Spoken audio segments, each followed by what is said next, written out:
Welcome to The Truth About Cancer, a Global Quest. I'm your host, Ty Bollinger. Now, many of you may have seen the Quest for the Cures last year. We were able to travel across the United States interviewing doctors, scientists, researchers, and cancer patients to learn what they were doing to treat cancer. It's only because of your support that we have been able this year to travel across the globe and to do over 100 new interviews with top scientists, researchers, doctors, and cancer patients that are preventing, treating, and beating cancer.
What you just saw represents less than half of the total interviews that you will see over the next 9 days.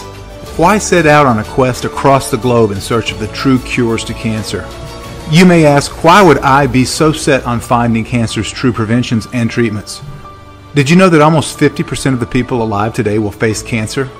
Did you know that 1 in 4 males alive today will die from cancer and 1 in 5 females will die from cancer?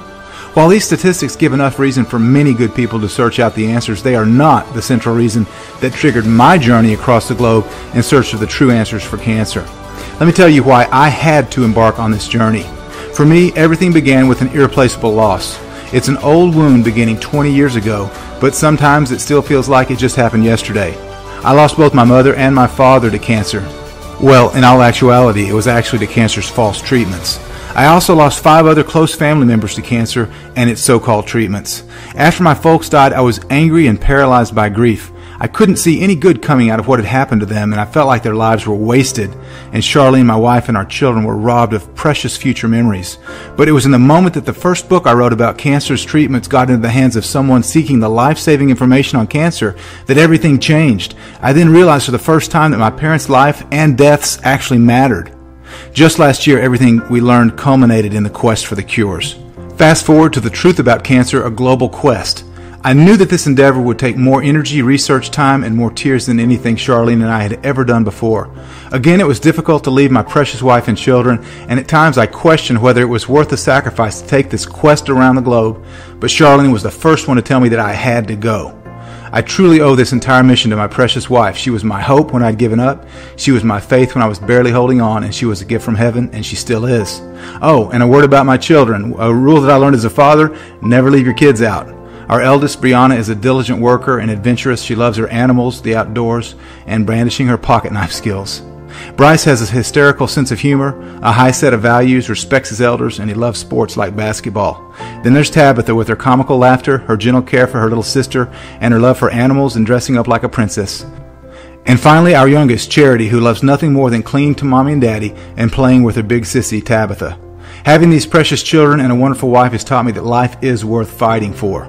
So it was time for me to embark on this journey, venturing into the areas of the world with more equipment than we can handle, with a chance of getting stopped by authorities, which actually happened more than once, having equipment failure or challenges to health or safety for the team and myself. But the bigger personal challenge for me was knowing each day that I would be revisiting the loss of my mother and father and the things that I could have done if I had known about them earlier that would have saved their lives. And yet it is this pain that pushes me further. Dad's my hero. He would be proud of what we're doing. Of that I'm sure. You are about to learn the best treatments and preventions to cancer, protocols that won't harm your body, from the world-leading doctors across the globe. You'll see and experience things you wouldn't have even believed had you not watched each of these 9 episodes and seen the science and documented evidence to support the countless people that are living witnesses that there are true answers to the dreaded disease of cancer. Get ready for one of the most transformational experiences of your life as we journey into a 9-day quest to find the true answers for cancer. This is The Truth About Cancer, a global quest. We travel the entire globe to gather this life-saving information so that we can empower you with knowledge. Please tell your friends and family to tune in for the next 9 days. This information is of vital importance. Dr. Ivars Kalvins, one of the 2015 finalists for the European Medicine Award, explains why. It is calculated that the new generation, the generation of today, from this generation, each second man and each third woman will have this illness, the cancer. 1 in 2 men and 1 in 3 women that are alive today are going to face cancer. That's why we at The Truth About Cancer are so passionate about our mission to educate, expose, and eradicate cancer once and for all.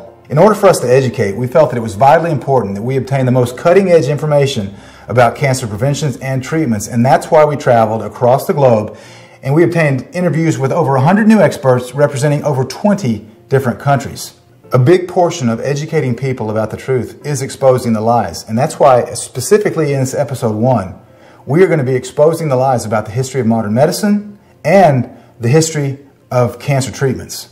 So after the next 9 days of educating you about the truth and exposing the lies, together we will be one step closer to eradicating cancer once and for all. But let me ask you a question. Can someone educate someone else about something that they know nothing about? They gave us a whole hour on nutritionals. A whole hour in 4 years of medical school. And they told us there's vitamin A and B1 and B2 and C and D, and they're in alphabetical order, and you can look them up. And then they told us some really basic facts. We got a whole hour. First of all, how much training did you receive on nutrition when you were in medical school? Because I know here in the States, it's almost none. Yeah, not much. Not much? Not much. Even in Argentina? It's close to, yeah, very little. Close to none? Very little. Because in medical school, they don't teach you anything about nutrition. It's so vitally important for us to understand this history if we were going to answer that question, why is modern medicine so drug intensive? And it's not because patent petrochemical medicine is superior. It's because of monopoly medicine, which was created over 100 years ago. The word doctor actually means teacher, and so doctors should be educating their patients and teaching their patients, but unfortunately, the only thing that doctors are taught while they're in medical school is how to prescribe drugs. We got hours and hours and hours on how to use basically patent medicines, which, as you know, are what usually goes on the prescription pad as a molecule that can be patented, which means it's not found in nature. Because you can't patent it if it's not found in if it's found in nature, and that's what we get educated in. They don't get paid to educate people; they get paid to write prescriptions, and you know, you can imagine the drug lobby made sure that's the case. The doctor is brainwashed when he gets out of medical school because the medical school has too much subsidization of the professors who are being paid by the drug company. So the professor never teaches any student in medical school, why don't you try vitamin C? They're going to tell them the latest drug. And that's by design, specifically. You know, there about over a century ago, there's foundations, the Carnegie and the Rockefeller foundations, who sort of engineered the curriculum through their grants and donations. Are you wondering what Dr. McCullough meant when he mentioned that the Carnegies and the Rockefeller foundations engineered medical school curriculum over a century ago? He was referring to the Flexner Report of 1910, which we covered in our last documentary. Just in case you missed that important piece of this foundation that we're laying today, here's a brief recap. You see, if we're going to change where we're going, we need to know where we've been. And that's why history is so important. Because as the old saying goes, those who don't know history are doomed to repeat it. So, I don't need to go any further. You can understand when the money is coming from a source which has a vested interest in the outcome. Now, what's going to happen is the outcome is going to be what the donor wants it to be, generally. So this is the problem, and that goes back even further in time to the turn of the last century. when the Rockefeller group and the Carnegie group actually came together, and they decided that they would reform medical education in America. At the time of the late 1800s, early 1900s, 20th century, medical schools taught a lot of different things. There were homeopathic medical schools, there were naturopathic schools, there were eclectic herbal type medicine schools, and so it was all there. There was not one way. And what happened was that the Rockefeller and Carnegie foundations were interested in establishing the one way. How would they do that? Well, they would get a hold of the education system and create a medical monopoly via basically eliminating all competition to patent petrochemical medical education. That's the Flexner Report of 1910, it became known. Abraham and Simon Flexner, were hired to do this. It was a preordained commissioned report. Not surprisingly, the basis of the report was that it was far too easy to start a medical school and that most schools were not teaching sound medicine. Let me translate this for you. These natural health colleges were not pushing enough chemical drugs manufactured by who? Carnegie and Rockefeller. The AMA, who were evaluating the various medical colleges, made it their job to target and shut down the larger respected homeopathic colleges. Carnegie and Rockefeller began to immediately shower hundreds of millions of dollars on these medical schools that were teaching drug-intensive medicine. Oh, by the way, when they donated the money, the donors would say, well, now we've given you a lot of money and we know you're going to do the right thing with it, but would you object if we had someone from our staff appointed to your board of directors, just to make sure that just to see how our money is being spent, Well, that was really a condition of getting the money, so the university said, well, that would be fine. Anybody that you would suggest would be, I'm sure, more than adequate. So they began to load up the boards of directors of these teaching centers with people who literally were on the payroll of the donors. So once that was in place, the curriculum of the universities, the teaching centers, swung completely in the direction of pharmaceutical drugs, and it has remained that way ever since. Predictably, those schools that had the financing churned out the better doctors. Oh, wait a minute. Or should I say, the more recognized doctors.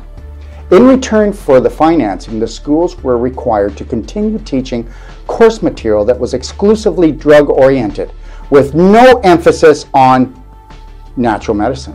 By 1925, over 10,000 herbalists were out of business.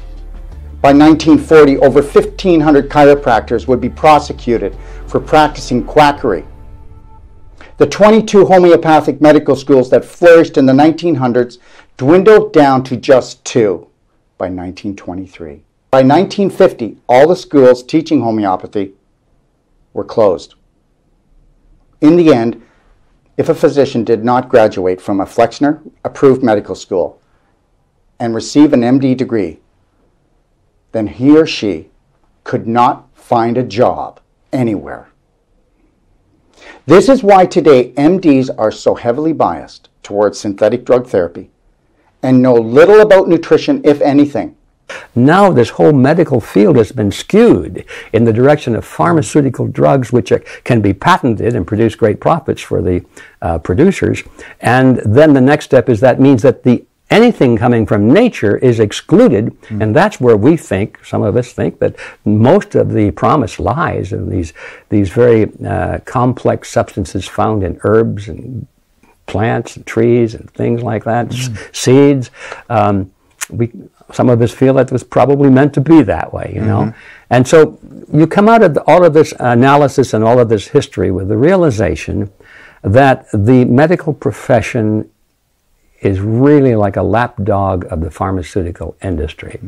And most of the doctors have no idea that that's the case. They don't understand this history. It's so vitally important for us to understand this history if we were going to answer that question, why is modern medicine so drug intensive? And it's not because patent petrochemical medicine is superior. It's because of monopoly medicine, which was created over 100 years ago. And the other aspect is also a monopoly on treatment.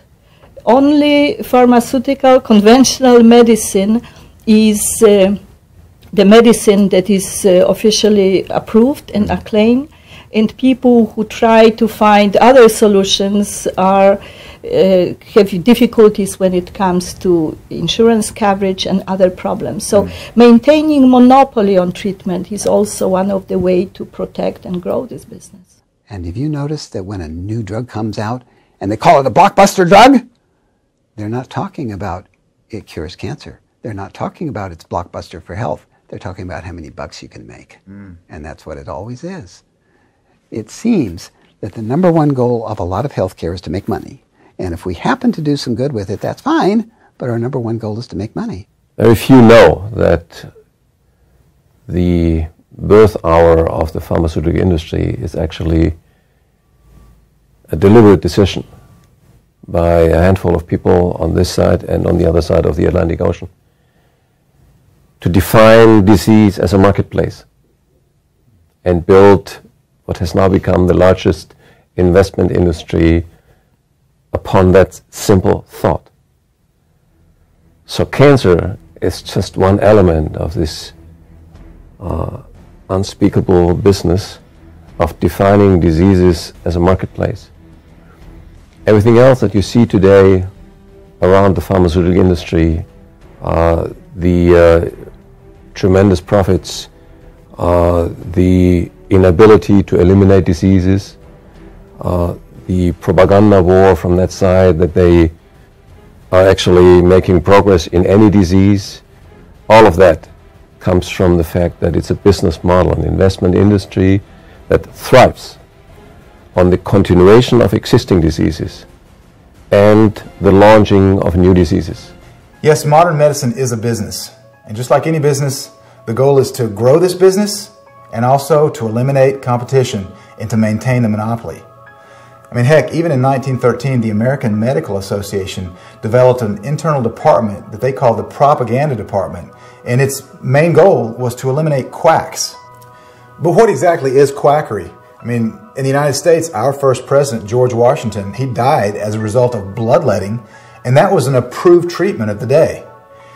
Ignaz Semmelweis was called a quack because he suggested that doctors actually wash their hands before surgery. And physicians today that do not use chemotherapy, they're considered to be quacks. But very few people know the real history of chemotherapy and its origins. How we first discovered chemotherapy, the first chemotherapy agents in the early 1940s, was because in Italy, when they dropped nitrogen mustard gas, okay, and it was in, one of these missions and all, and they were doing the post-mortem autopsies in the body, the lymphocytes of these patients dropped down. And then some of these doctors got an idea, well, guys, someone has leukemia or lymphoma where these lymphocytes are producing too much. It was suppressed in these people that were dropped with mustard gas. So the chemotherapy agent comes from the history of actually making mustard gas. You said it. As shocking as this may be, the first chemotherapy agents, and even some of the agents that are still used today, are derived from the mustard gases that were used to kill soldiers in the world wars. I mean, this explains why many people, including myself, would never touch chemotherapy. It's just too darn toxic. But it's not just me. As you're about to learn, and we learned from a previous interview, 90% of oncologists, they won't do chemo either. There's a study that came out about 90% of physicians, particularly in oncology, would not prescribe the drug that they give to their patients to their wife or their child. Right? So what does that tell us? He's probably not going to do his treatment. Why would you? In 1971, U.S. President Nixon declared a war on cancer, but are we really winning this war in light of the fact that 90% of oncologists won't even take their own treatment? Is the cancer industry any closer today than they were then in finding a cure? Why does this perpetual war on cancer continue? And one of the reasons why this war continues is the money that are being made in this war. And this refers to the treatments, so-called treatments that are being used in cancer, namely chemotherapy and radiation. Chemotherapy uses the most powerful toxins known to humans, and these toxins, of course, are being sold to us as substances that can kill cancer cells. But these substances also kill, annihilate healthy cells in the body, damage its organs, which make the recovery from cancer almost a miracle, impossible. And also the very substances that are being used to fight cancer are cancer-causing chemicals. So instead of eliminating cancer or curbing cancer, we are inducing, generating new cancers. That's pretty interesting, isn't it? So maybe one of the reasons that 90+% of oncologists won't do conventional treatments like chemotherapy is that they actually cause cancer. Let's listen to Dr. Véronique Desaulniers, who actually cured her own mother and herself of breast cancer, talk about tamoxifen, which is the most popular drug prescribed to treat breast cancer. Tamoxifen is a drug that most women are put on when they have breast cancer, but they don't tell them that it's classified as a carcinogen by the American Cancer Society and the World Health Organization. So does it make sense to give women a carcinogenic drug that will cause cancers in other parts of her body to prevent cancer? Wow, that's really shocking, isn't it? Tamoxifen, the #1 drug prescribed to treat breast cancer, it actually causes cancer. What about other chemotherapy drugs? Is tamoxifen alone? It's estimated by 2020 that more than half of all cancer in America will be medically induced from drugs or radiation.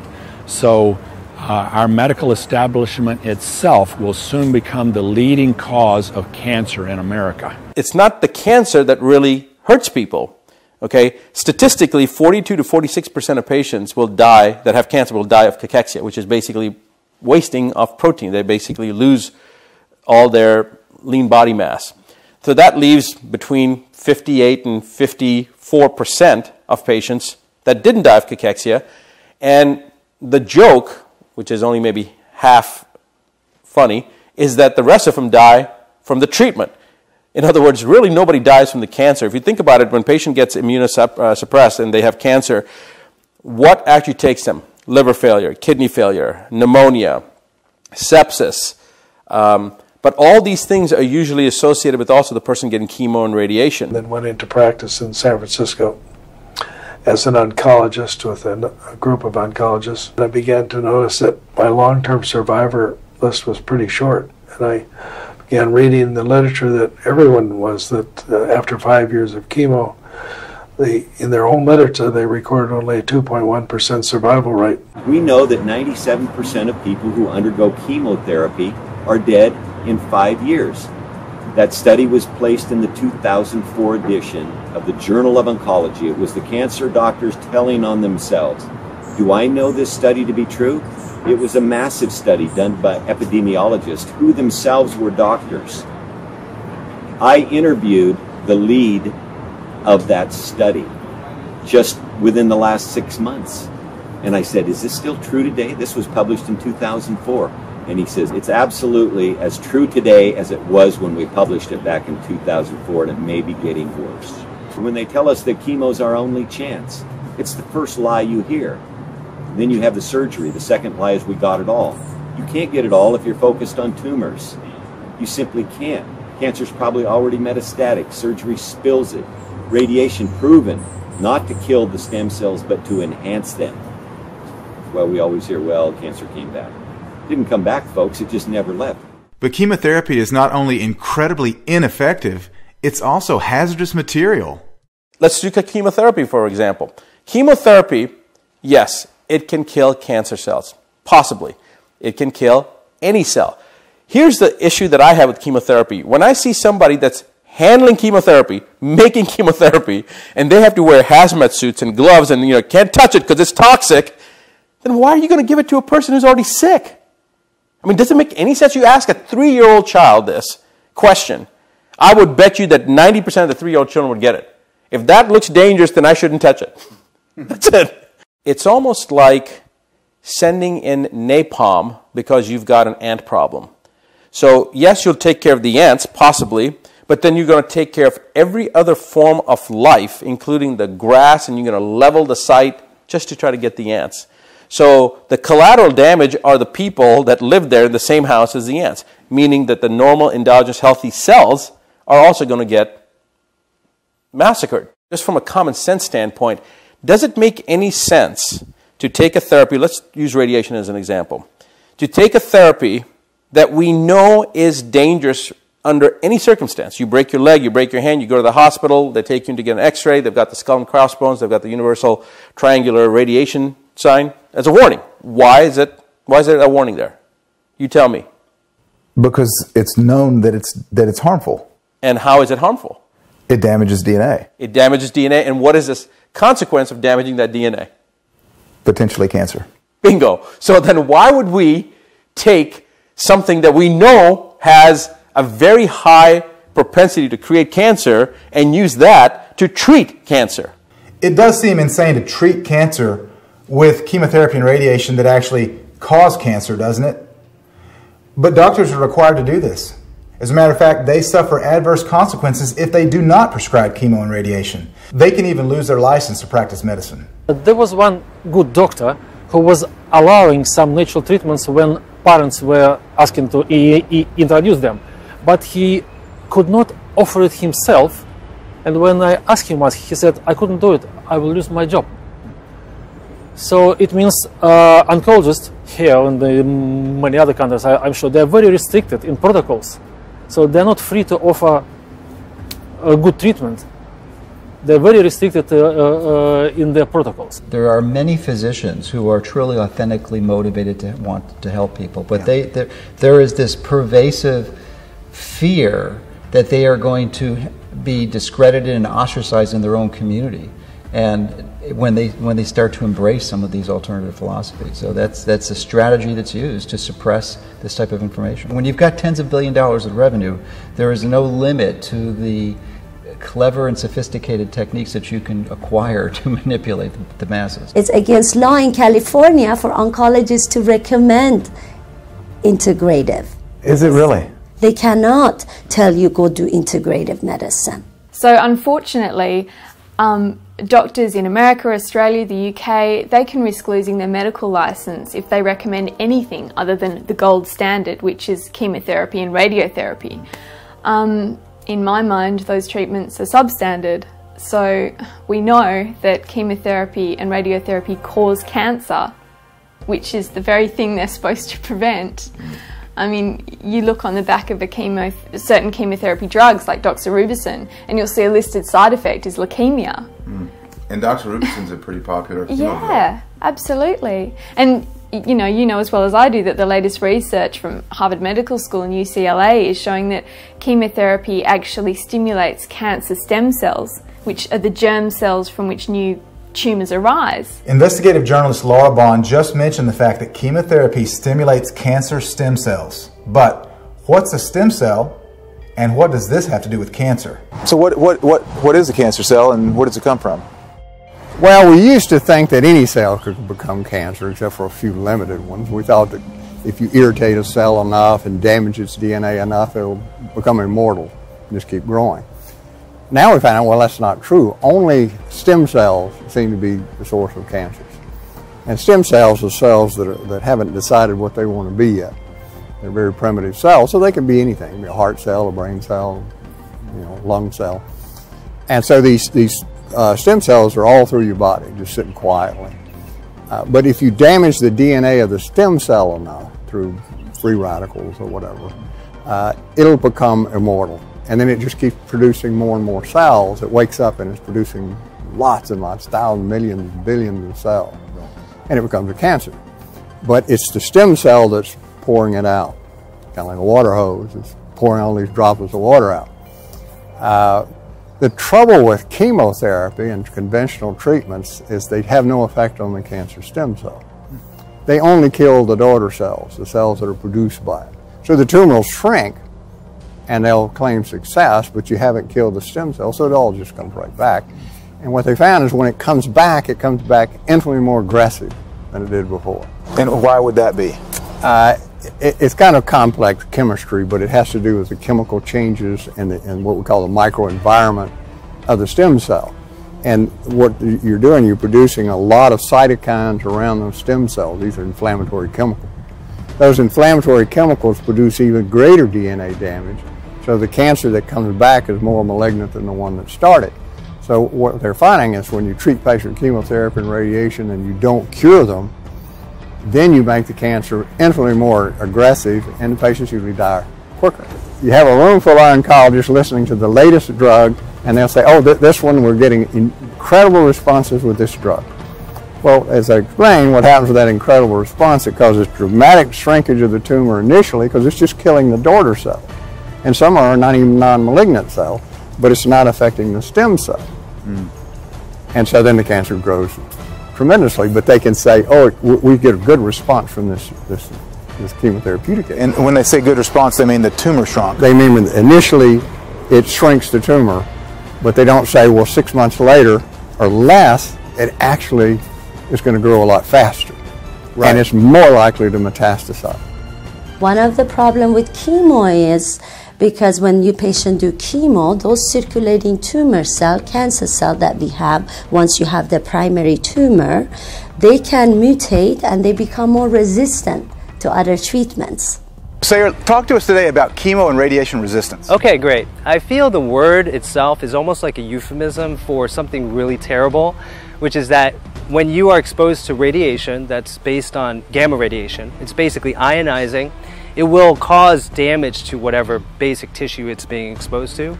So in the same way, chemotherapy is also designed to be genotoxic. So you're trying to target fast replicating cells, and so by doing so, it is by definition also carcinogenic.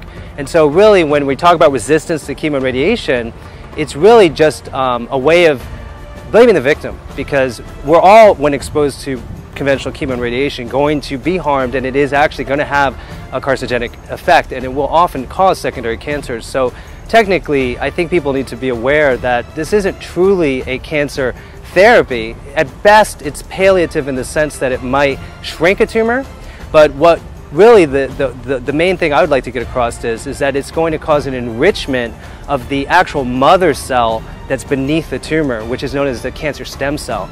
So technically you are shrinking the tumor size, but you're enriching the population of the tumorigenic cells at the very same moment. So again, the idea that some people are resistant to chemo and radiation is really a false concept.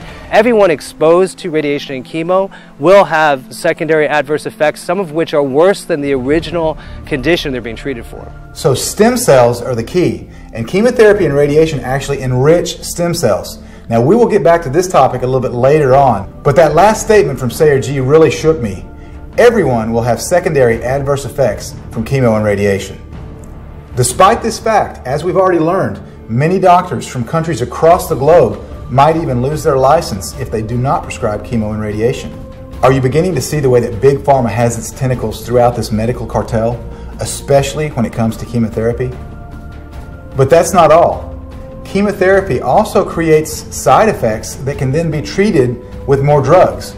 Let's listen to Dr. Alexandra Niedzwiecki elaborate on this issue. Chemotherapy business is also a wonderful example of multiplicator because the side effects that chemotherapy produces is bone marrow transplants. This is the results of chemotherapy, bleeding from the intestines, that requires drug, anti-nausea drugs, and many others, changes in the brain. There is even term for it, it's called chemo brain, because the chemotherapy affects, so many organs in the body, and it's the reason for prescribing more drugs. So chemotherapy multiplies the business, and this is why it lasts until this day. Chemotherapy destroys your army, it destroys your immune system. Not only that, it causes secondary cancers in the body, it makes existing cancer stem cells more aggressive, and it causes a host of lifelong, potentially lifelong damages to the body, from brain damage to hearing loss to neuropathy with loss of the use of your hands and feet, to kidney and bladder damage, bone damage, heart damage, lung damage. It's just total collateral damage from chemotherapy. We didn't know 50 or 60 years ago the role that the immune system played like we did today, because we didn't have the technology to measure it and identify it. But today, a person who's paying attention will see more and more medical articles. They'll see more and more stuff come out on the investigative news shows talking about breakthroughs in immunotherapy, right, and how they are in fact tapping and harnessing the immune system to ferret out cancer and kill it in a very specific manner instead of this global, napalming of the body with chemo and radiation, which, I don't know that it's ever been successful at any level except to provide more money for the administration and I guess the folks that are coming up with that. I mean, if the money had been poured into immunotherapy over the last 50 years, right, as it has been these other attempts that ended up failing, I'd have to believe that the results would be a whole lot better than, certainly been a lot less suffering. I think anybody who has met or been close to someone undergoing chemo and radiation will admit that it is a suffering instead of a treatment. In order for having a maximum chance of fighting and overcoming cancer, we need an intact immune system. And that too makes the current approach of chemotherapy so unethical. It destroys the chemotherapy, the first organ that is affected, actually the target organ, is the bone marrow. The destruction of the generation of defense cells, leukocytes, etc., are built in the bone marrow. So from the very onset, from the very planning of chemotherapy, from the very scientific approach, it is a deception. It is an unethical, deceptive business that creates illusions for millions of people, and every scientist involved in it. I'm not blaming the doctors. They sometimes don't have the education to go at that length. But every scientist knows that it is a huge fraud. And those who say they don't, they should quit the job of being a scientist. I appreciate what Dr. Rath just said. That doctors, they're not educated about this. They don't understand that chemotherapy is a huge fraud. But that every scientist that doesn't understand and admit that chemotherapy is a huge fraud, they should quit the job of being a scientist. Now, Dr. Rath and A.J. Lanigan, an immunologist, just both addressed the same topic, that the immune system is the key to fighting cancer and to health. And one of the interesting things about chemotherapy is that it totally destroys and devastates the immune system. Another unique thing about chemotherapy that many people don't know is that oncologists can actually make kickbacks from prescribing chemotherapy drugs. This is a unique characteristic to the cancer industry that does not apply anywhere else in pharmaceutical drugs. Business, it's over $127 billion that is being spent on cancer care. Majority of that is in the pharmaceutical drug cost of the care. The average patient now, according to a study that came out by Kaiser Health last year, was that they spend between $10,000 a month and $30,000 a month. So it's $10,000 to $30,000 just for the chemotherapy agents that they're using. And this price keeps on going up higher and higher, so that the average person has, say, 3 to 4 months of treatment. Some people have continuously ongoing treatments, so they kind of suppress the cancer, but we're not curing the cancer, for example. Then that can go up to 12 months or more, okay? Almost, they keep coming back, for tune-ups, they would say. So most people don't realize that in cancer treatments that the facility, or more importantly, the physician that is then prescribing some of these medications, say if a person is a Medicare patient, the government allows the physician to charge the cost of the drug plus a percentage. So Medicare, for example, gives 6%, okay, on the cost of the drug as a reimbursement for, de facto aspects of, overhead costs, whatever it was. So what happens is if I was a physician and I was in that system, for example, I would prescribe a $100 drug, I'd get $6 back. Now, if I prescribe a $10,000 drug, I get $600 back, right? So in other realms, that would be called a kickback. But in this realm, since it's legal, it's reimbursement. It's a reimbursement, right? Okay. Okay. The thing is, this is the only field, okay, in oncological care that gets that type of reimbursement. Oncology is an unbelievably lucrative field of medicine, especially when you're running the business side of it. Oncology is an incredibly lucrative business, and maybe it's because of this fact that we see stories like the story of Dr. Farid Fatah in Michigan. He was an oncologist that over the last several years, he was recently convicted of prescribing chemotherapy drugs to patients that didn't need it, many of whom didn't even have cancer, and sadly, many of whom died from the chemotherapy. You know, when I hear about this guy, you start thinking about Charles Manson, you start thinking about Ted Bundy, you start thinking about Adolf Hitler or Stalin or any of the, you know, many people that have hurt large groups of people, you know, mass murderers, rapists, whatever you want to call them, people that are tyrannical. But, you know, this guy in one sense is worse than, say, Adolf Hitler, because at least if you were a victim of Adolf Hitler, you knew when the SS was coming, or you knew when Adolf Hitler was coming, you know, you better run. Or if you're one African tribe attacking another African tribe, when the guys are coming down the road with the, you know, machine guns, you know to run. But, you know, in this case, you're trusting this person with your life. I mean, you're going to him asking for help, and even in cases where people really did have cancer, he was inappropriately continuing to administer chemotherapy to them when they didn't need it, or even worse, or just as bad or worse, giving chemotherapy to people who simply didn't even have cancer. I mean, to me, that's just unbelievable. I mean, it really is mind-boggling that someone could be that evil and that greedy. He's been sentenced, I believe, to 45 years in prison. Yeah. But the most disturbing thing about this is not that he was caught and that he has been sentenced to prison. The disturbing thing is that there are hundreds of other cancer doctors out there doing the same thing, and they haven't been caught.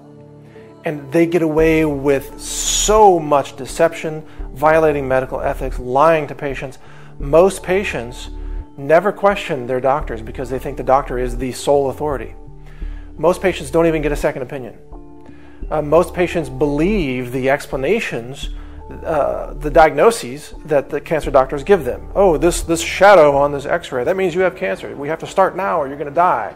You know, the fear tactics that these oncologists use are highly unethical and really should be criminal. It is completely unacceptable that oncologists profit from the treatments that are justified by their own diagnosis. It's kind of like taking your car to a greasy mechanic somewhere that's not very honest, and he says, well, yeah, your carburetor needs to be replaced, or your car is going to blow up down the road. But he's just making that up because he wants the business. And if you believe him, then you're going to have to pay all this money for a procedure that your car didn't need. Same thing happens in the cancer industry every day in America. I agree with Mike Adams. As he just mentioned, we must question our doctors. We cannot place blind faith in them. We must be educated. And that's why we are on this mission with The Truth About Cancer, to educate you on these issues. Why are we addressing chemotherapy at such length? Because you must know the history of chemotherapy. You must be informed about the dangers of chemotherapy if you're going to make an informed decision. Knowledge is power, and people are dying because they don't have this knowledge. It seems to me that the FDA in the United States and the TGA in Australia and other regulatory bodies across the globe should be actually protecting us from chemotherapy drugs and other toxic substances. Burton Goldberg, the voice of alternative medicine, gave us this telling quote. The agencies that were designed to protect humanity are protecting the industry they're supposed to protect us from.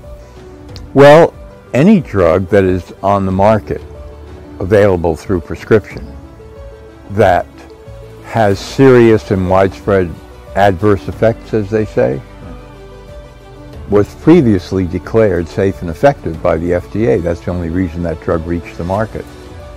So if after approval it suddenly has opposite effects, very dangerous, that's fraud. Fraud at the level of the FDA for not investigating the drug properly or concealing the truth. And the FDA, on its own website, openly admits that 100,000 plus people die each and every year from properly prescribed prescription drugs. What does this mean, the term properly prescribed prescription drugs? This means, according to John Rappaport, these are drugs that were previously declared to be safe and effective. But what does it mean to be declared safe and effective? What is the drug approval process that would declare a drug safe and effective?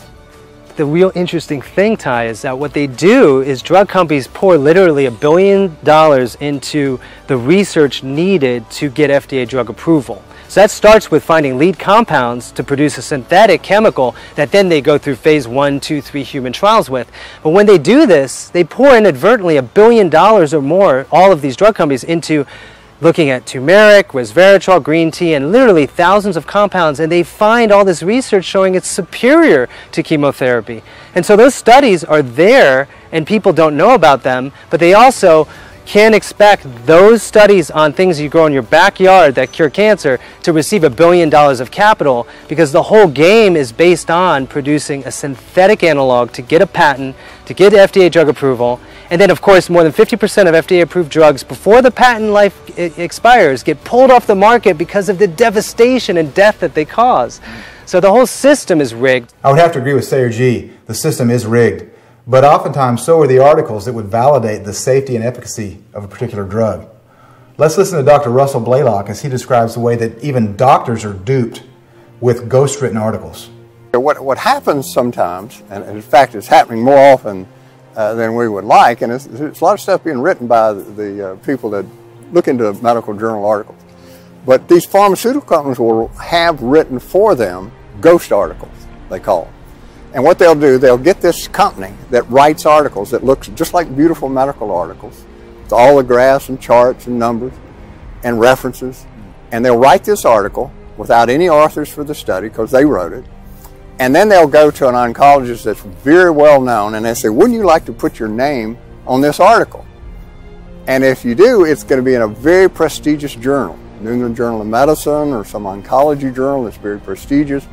And so a lot of these people are tempted because this puts their name even further out front. So they'll say, yeah, put my name on there. And so they'll put a string of names on the article who had nothing to do with writing it, had nothing to do with the study, and they'll end up in a very prestigious journal. Well, these journals they choose are the ones that affect how doctors behave, how they treat patients. So they'll read this article not knowing it's a ghost article, and they say, gee, they've gotten tremendous responses, and there's hardly any complications. And so they'll order the drug and they'll tell the patient the same thing they got out of that article. There's hardly any complications. Patients are doing very well, and there's a good chance that this could cure you. And it's not an independent article. It's not an independent article, and the doctor's been tricked and the patient's been tricked. Recently was a big scandal, but nobody really paid attention that the FDA approved, about 4 years ago, approved an antibiotic because the data was submitted by a French company, but it turned out the study was never done. Falsified completely. Yeah, it wasn't even done. Now this next physician asks that we not show his face, but listen to what he has to say about the way that money has corrupted the drug approval process. I was actually groomed to become a person in one of the most successful clinical trials companies in the country. They picked me for medical, so it's like the firm, they pick you, they help you through, and then you're supposed to join them. And that's what you're supposed to do. So like, great, I'm gonna get the big, like, join the firm, get the big car, get this, and then you start realizing once you start looking at data and how we're manipulating data and this and that, and there's people behind these drugs, you know, but it's just like, but that's the standard now, right? So I can get any drug passed, I can get any study manipulated. It's a pay-to-play game. We sat in rooms where we had CEOs of the top companies come in and say, okay, this is what it is. FDA would say something like, it doesn't work, and then within an hour we can have a phone call with like 6 different universities and statisticians, $30,000 each person to work on 2 hours of crunching numbers, flip the numbers, have 3 editorial reviews, and then in 3 months, perception of that has changed. It's the greatest and best miracle drug ever, although they didn't ever sort of support it, but they make billions of dollars, and as long as we put a black box warning, everybody makes money. Most people think that, you know, and the physicians, no fault of their own, a lot of them are just doing what they're told. You know, but then, you know, we can go back in history and where we heard that, I'm just doing it now, I was following orders. That's not a good way to do it. But falsifying research and producing toxic prescription drugs, that's only the tip of the iceberg when it comes to big pharma. Let's have a listen to Dr. Matthias Rath as he describes the way that 3 big pharma companies, Bayer, Hetsch, and BASF, they were responsible directly for creating concentration camps of Birkenau and Auschwitz. We were in Auschwitz because we have a friendship with some of the survivors that are still alive from that time. And it is, since you asked me this question, I may just spend a moment on something that is very little known about Auschwitz. We've been told in the history book it was a camp that was built to annihilate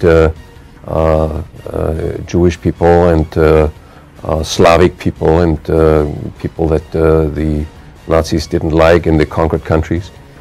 But what made Auschwitz the mega death extermination camp was actually the decision by Bayer, Höchst and BASF to build the largest industrial plant of wartime in Europe.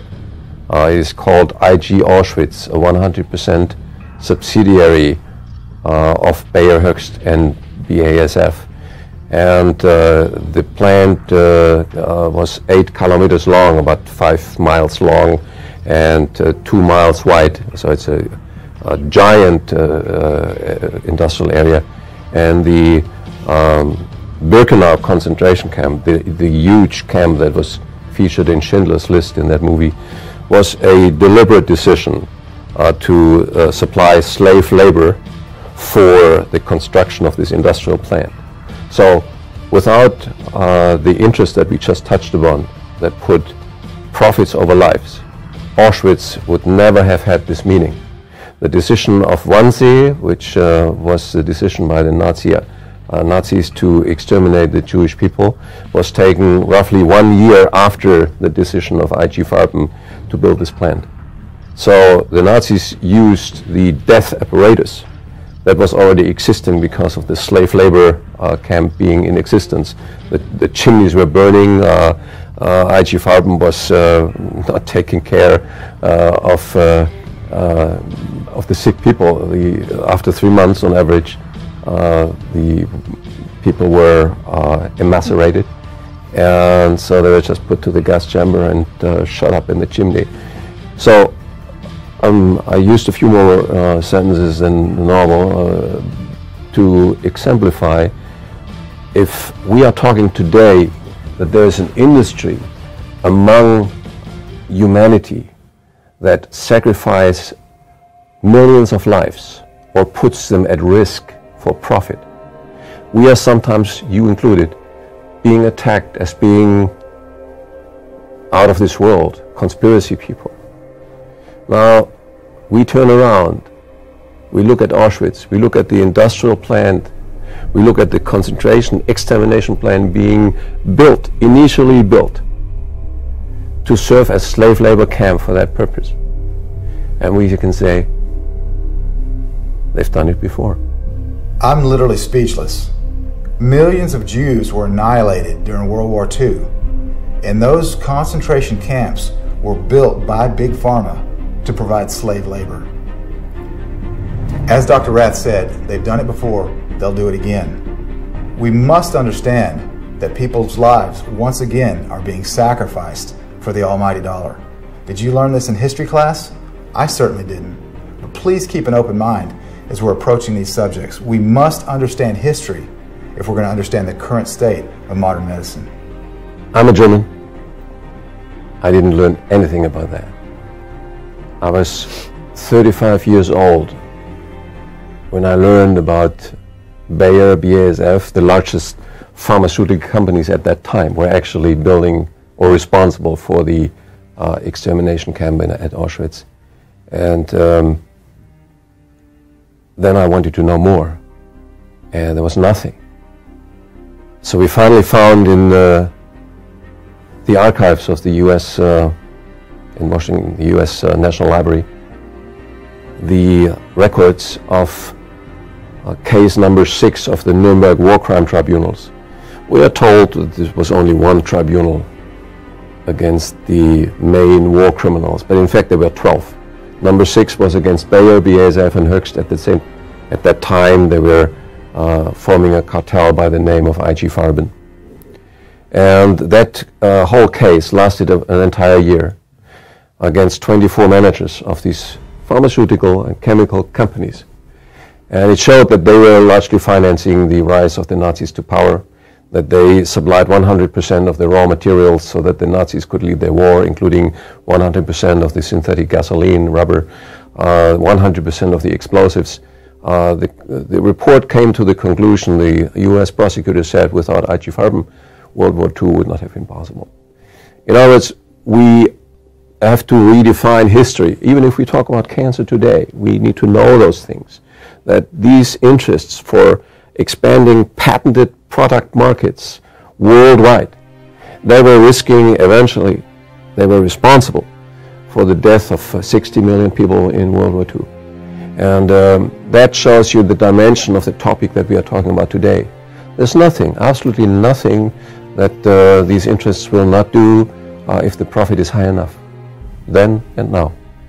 Did you know that one of the 12 Nuremberg tribunals was actually against Big Pharma? World War II actually could never have happened without the involvement of big pharmaceutical companies, specifically IG Farben. Dr. Rath mentioned patents. The cancer industry, yes, it is an industry, it's part and parcel with the multinational pharmaceutical companies. And the way that multinational pharmaceutical companies make their money is through patents. Big Pharma patents drugs, and they call that medicine. But do patented molecules, this medicine that they've created, does this have a place in modern healthcare?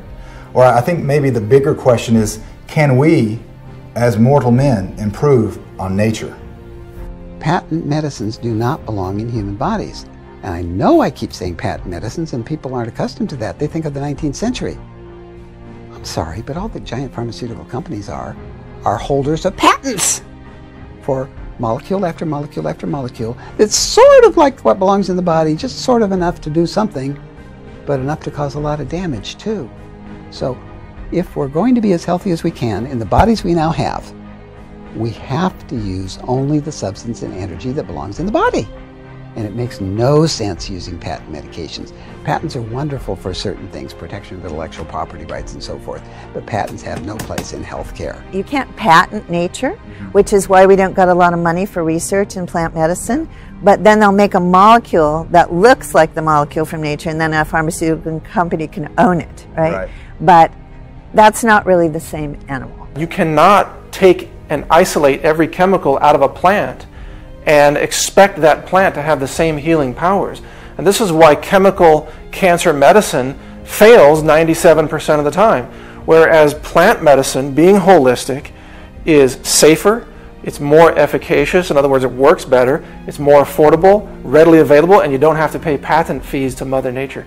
Francis Bacon was the founder of the modern scientific principle. In 1600 he said, "Nature to be commanded must be obeyed." And what we're doing in modern medicine is saying, we don't care about the rules.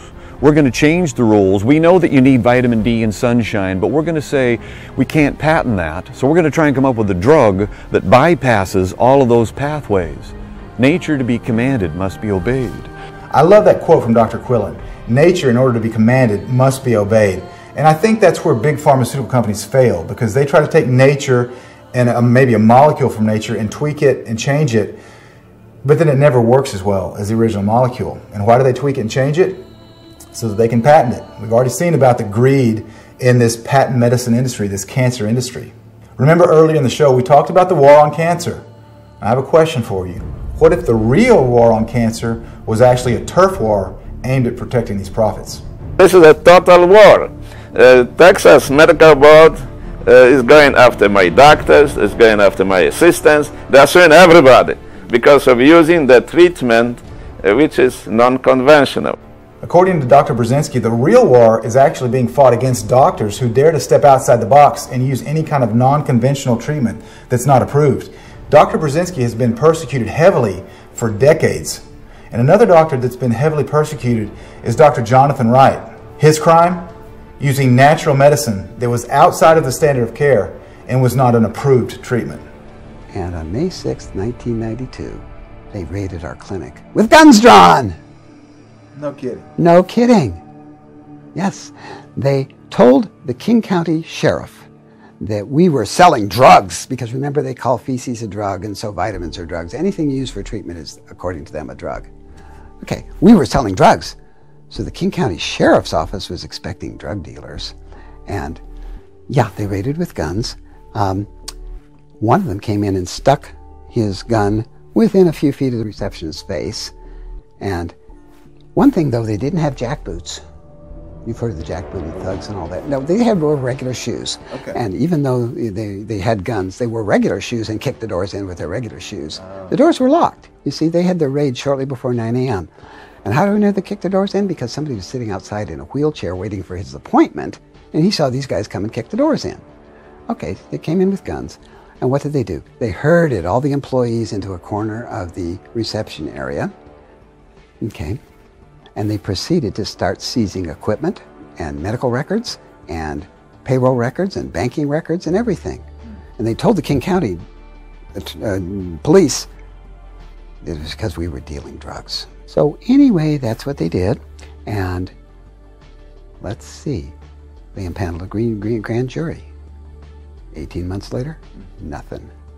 They impaneled a second grand jury. Another 18 months, nothing, no indictments.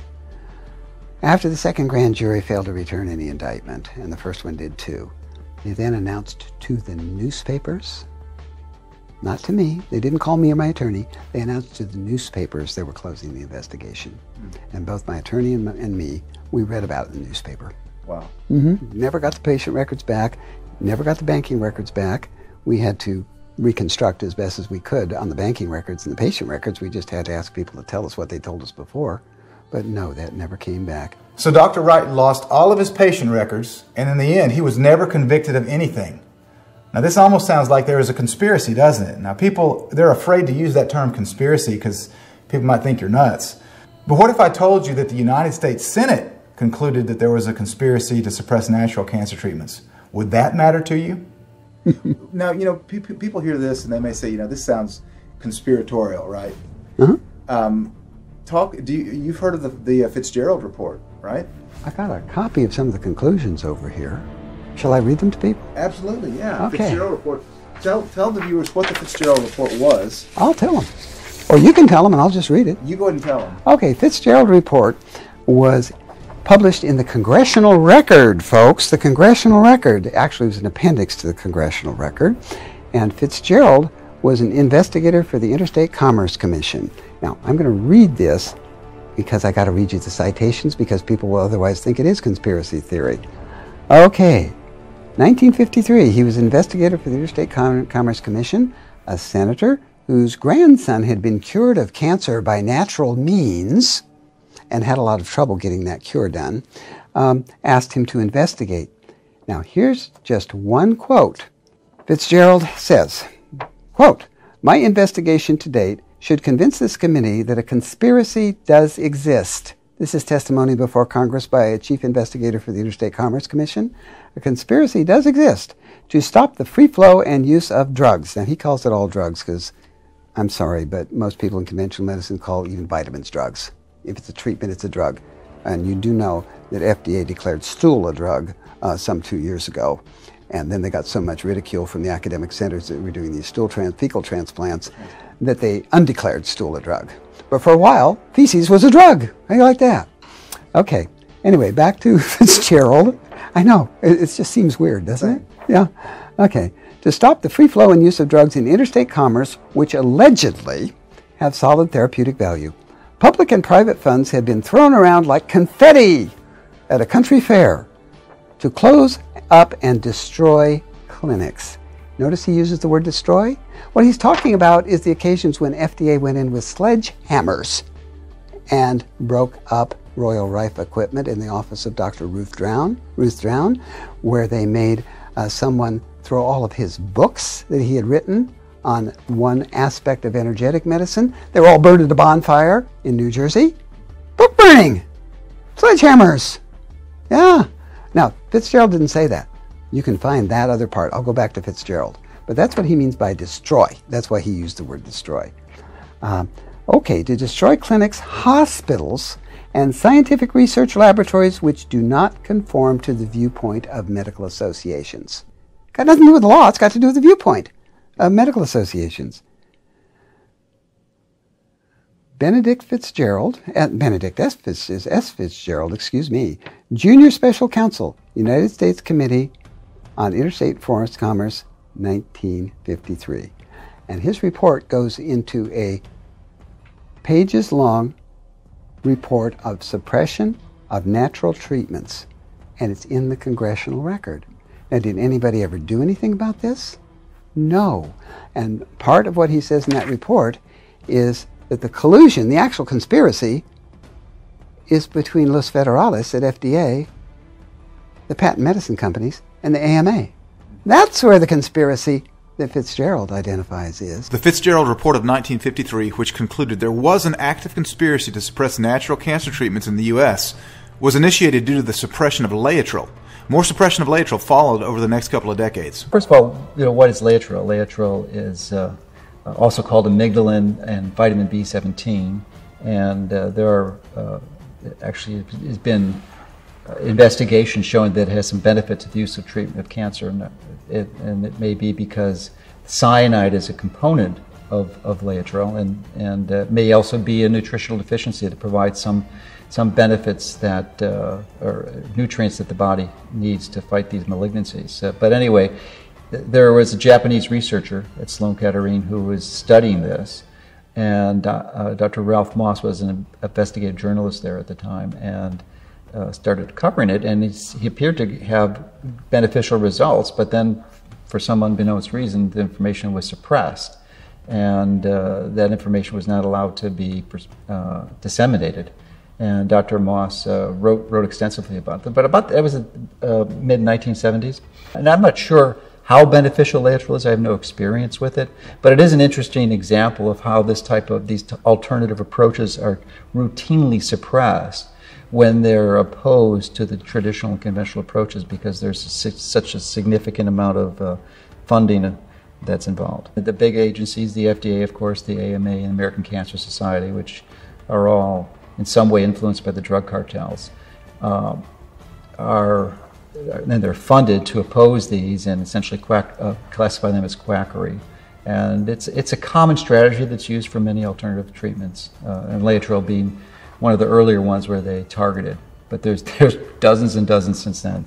There is merciless harassment by the authorities of doctors who are inventors. I'm now going through 3 years of harassment by Texas Medical Board, and one of the reasons why I'm going through this is I use the treatment which is not standard treatment for pancreatic cancer. I use this for the type of incurable lung cancer, like malignant mesothelioma. This patient is also surviving now 5 years, okay? He will be dead a long time ago. These results were evaluated by outside oncologists, amazing results, okay? And I am being harassed because Texas Board is saying, you use the treatment which is not standard. If you do the standard of care and you give chemo and people die, it's okay.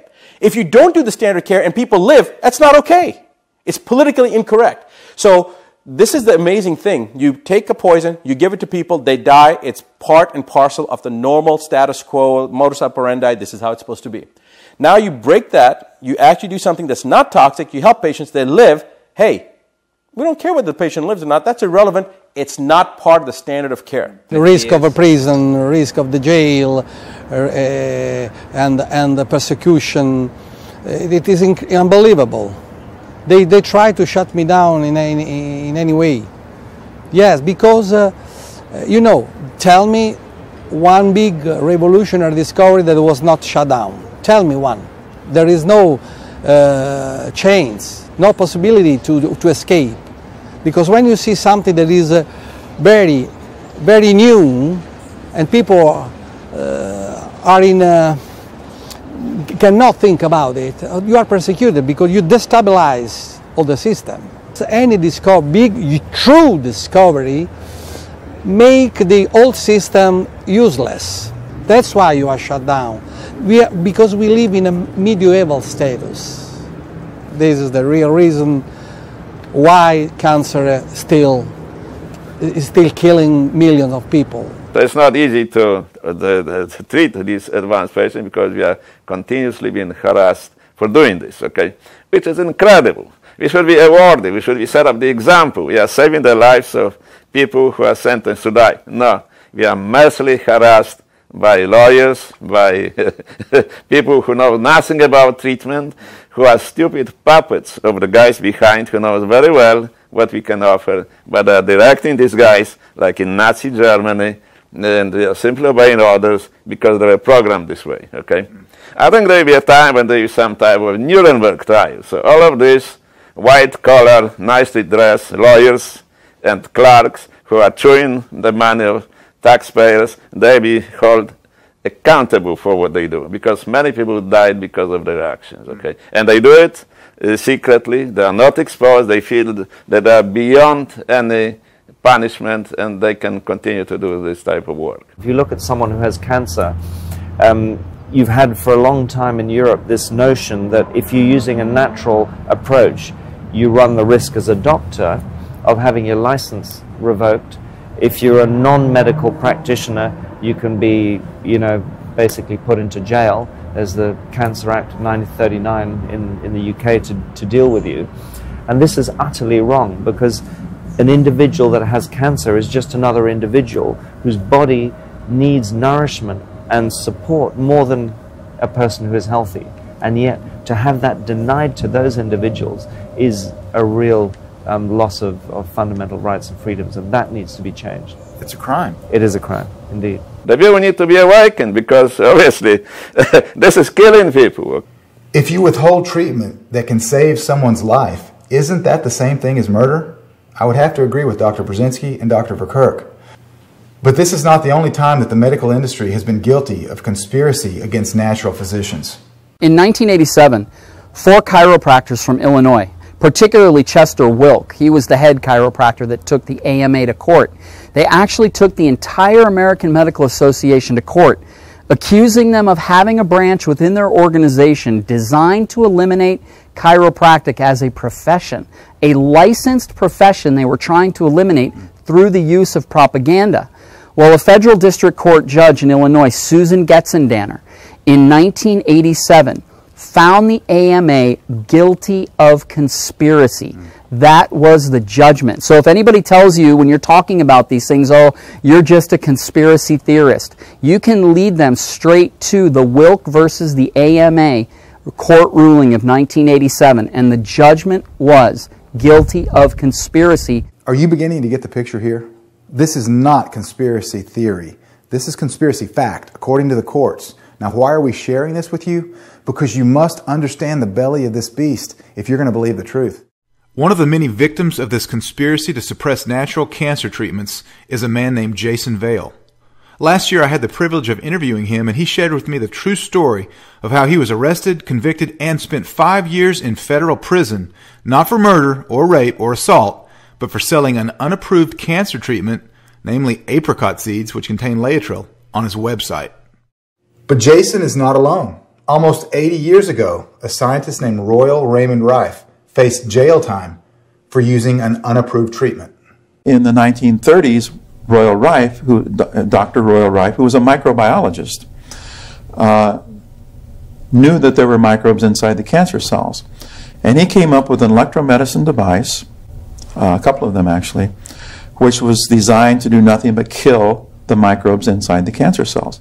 He did something very smart, taking from Einstein the cue that everything has its own vibratory frequency.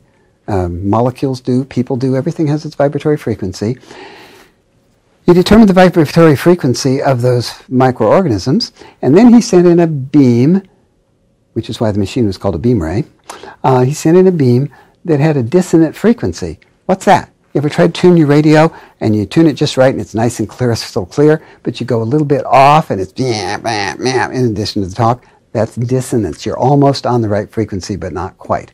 So he sends in a dissonant frequency that's almost what these bacteria do, but they can't stand that because they're vibrating at a really close, and so they rupture and die, all the bacteria do. He beamed them, all right? And the cancers were cured. Now, it's more complicated than that. He had to follow certain doses of rays and certain days and so forth. But anyway, the cancers were cured. It was celebrated in Los Angeles Times. Okay. He reports that he was visited by 2 people, one being Morris Fishbein at the AMA, who was president at the time, and another person. And I believe him because I have read that same report in a doctor's book from Alabama who is curing cancer with intravenous hydrochloric acid. I'm not kidding you. It was published for 3 years. I've got all of his reports.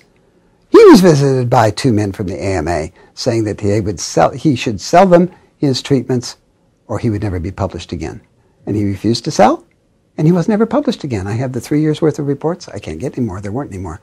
Rife had the same visitation, and so did other cancer-treating practitioners. Visitations from AMAs telling us, you sell us your stuff, or we'll do you. So he developed this technology.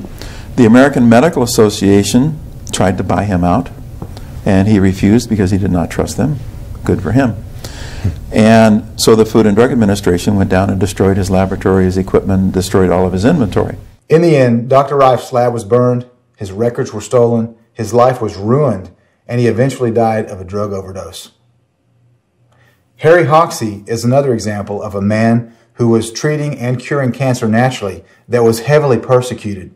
Now, this is a story that is near and dear to my heart because in 1996, when my father, Graham Bollinger, was diagnosed with stomach cancer, we were doing everything that we possibly could to take him to what's called the Hoxsey Clinic in Tijuana, Mexico. Unfortunately, Dad died before we could get him to the Hoxsey Clinic, which is now called the Biomedical Center. That's why it was so exciting to me and the Truth About Cancer team to travel to Tijuana, Mexico and visit the Biomedical Center to learn more about Harry Hoxsey's treatment, which is still being used there. It's called the Hoxsey Tonic, and the rest of that protocol. Another exciting thing for me personally was to be able to meet Liz Jonas. Now, Liz Jonas is the sister of Mildred Nelson, and Mildred Nelson was Harry Hoxsey's chief nurse. I'm Liz Jonas, and my sister was Mildred Nelson. I have no medical background. Mine is business. Mildred was the medical one in our family. My mom had cancer, ovarian and uterus, and they had planted radiation in her body and burned her very bad and then told her to go home and die. My dad heard about Harry Hoxsey, who was in Dallas, Texas, and we lived in Jacksboro, which is about 90 miles. So my dad called my sister. She was the oldest in our family. There were 7 of us. And asked her to come drive for him. He was an old-timey rancher. And she said, what are you going to Dallas for? She said, to get parts for the tractor. And he said, no, I'm taking your mother to the doctor. So she came and drove. And through the day, Hoxsey found out she was a nurse and offered her a job. And my dad told him, no, she doesn't want to work for you. She thinks you're a quack. Okay. He offered for her to go look in all his files, but she didn't. And she couldn't talk my mother and daddy out of this, so she decided to go to work for him to prove he was a quack and to save her mom. Our mom lived to be 99 years old.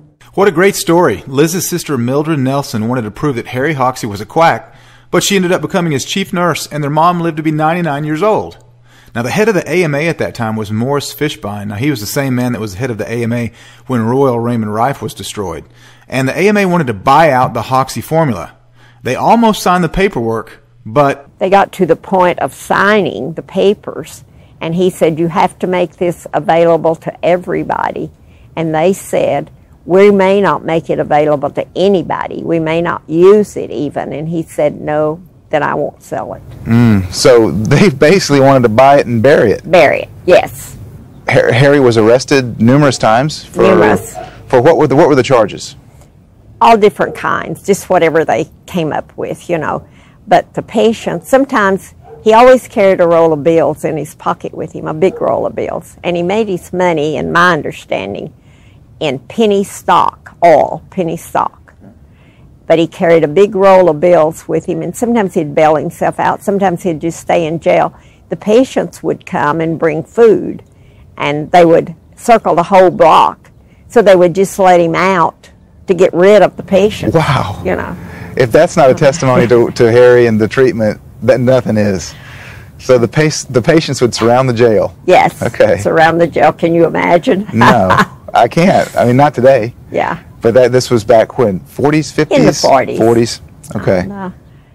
But his patients were very loyal to him because the MAA and FDA, if they would find out they were going to mail medicine to a patient, and they would be standing at the patient's door and take the medicine so the patients couldn't have it.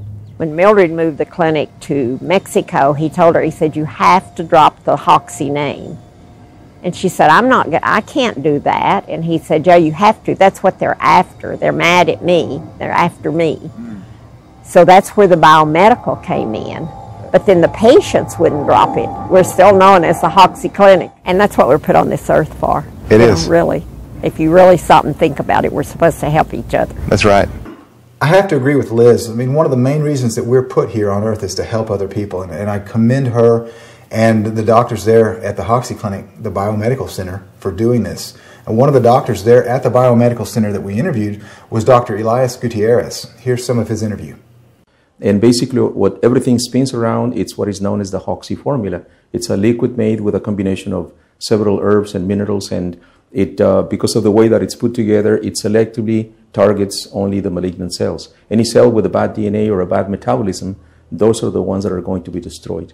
Okay. Of course, there's a few vitamins, there's a diet, which is not a difficult one to follow, and we also use a lot of herbal, both Occidental and Chinese herbal formulas. The formula that you're using, is this pretty much the same formula that Harry Hoxie used? Exactly the same. 80, 100 years ago? Exactly the same. It was passed down from Hoxie over to Mildred, and then Mildred brought it into the clinic, and then she passed it on to Liz, she's the owner now, she's Mildred's sister, and we still use basically exactly the same formula as it was being used in Texas. So if somebody comes into the Hoxie Clinic here and they want treatment, how long does the treatment typically last? This is a clinic that does something in a different way than most of the regular clinics.